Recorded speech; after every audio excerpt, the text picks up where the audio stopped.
అది విని అదిమిన షోకులో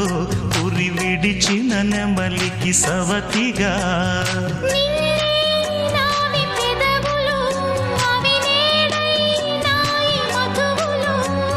రెండు నాయి తనువులు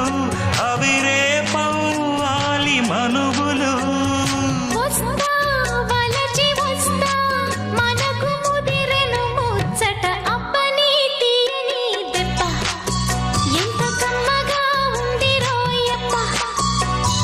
అమ్మ నీనున్న నీ బుగ్గ